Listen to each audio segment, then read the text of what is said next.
afternoon. We're here at Arethusa Farm in time for milking of the cows. They're milked twice a day, 4:30 in the morning and again at 4:30 in the evening. I'm Terri Packard, one of the managers here at Arethusa and also the marketing manager for the Arethusa Farm Dairy milk that we're now producing. And I'm here with Shannon Dwyer, who's our herd manager in this barn. Shannon, want to tell us how long you've been here? I've been at Arethusa Farm for 1 year this June, and I've just really enjoyed taking on this role as a herd manager, and I love taking care of the cattle here. Well, we appreciate Shannon's work and all the work of the dedicated employees. In this barn there are 80 cows, usually 4 or 5 employees throughout the day, and we also have 1 employee that's here on an evening shift, so there's always someone in this barn taking care of the ladies. Shannon's going to walk us through the process of milking. We have a very specific protocol that we follow as far as prepping the cows. The first step that we have for the milking preparation is an iodine-based teat dip. You can see there it's a very liquid iodine mixture that is then put on each of the teats. This is to kill any outward bacteria that might have collected on the teats during the day. We let this on the teat for probably 45 seconds to a minute. Just let that work there. And that then is followed by the second step, which involves these individual cow towels that are alcohol wipes.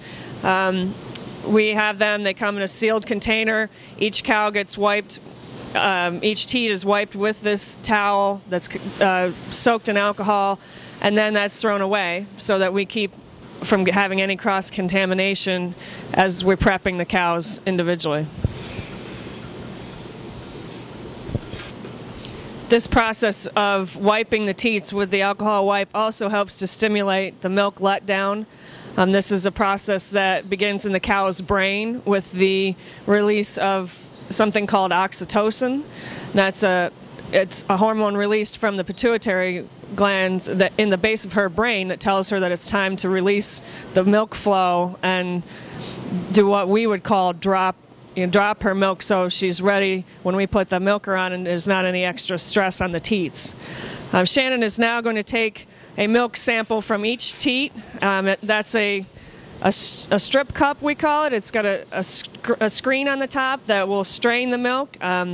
We're looking to make sure that there's nothing in the milk, no sign of mastitis, which is caused by a bacteria in the teat canal. Once we've been sure that all the milk each quarter is clean, that there's no foreign matter coming out of the teats, and now she's ready to have the milker applied. You can see with the milkers that we use here at Arethusa that is directly connected to our vacuum line and also to the milk line.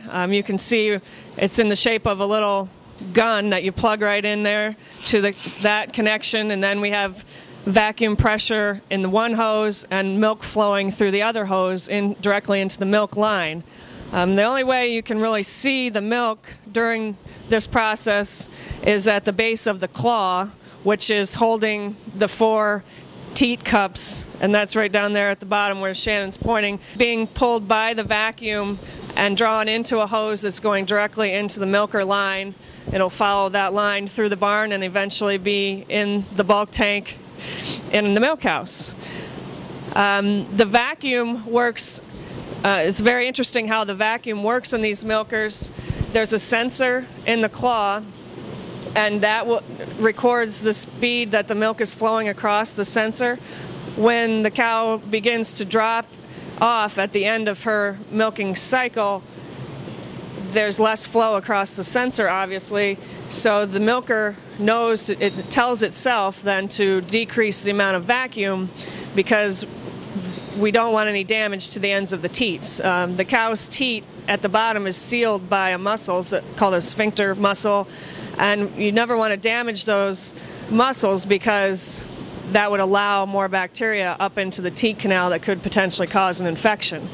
So the reduced vacuum towards the end of her milking cycle then doesn't put any extra strain on that muscle, and the next step is that it reduces once more, and the string that you see attached here will pull the milker right off the cow. It releases all the vacuum, and then the milker is pulled up, and it never touches any of the bedding.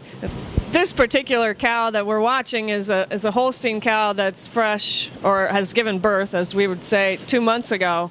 And right now she milks about 120 pounds per day. When you divide that by 8.6 pounds per gallon, she's producing a lot of glasses of milk just herself in one day. As you watch here during the milking process, you'll see now that she's not as full here as she was. The milk is starting to let down into the lower part of the udder as it's taken out with the vacuum pulsation.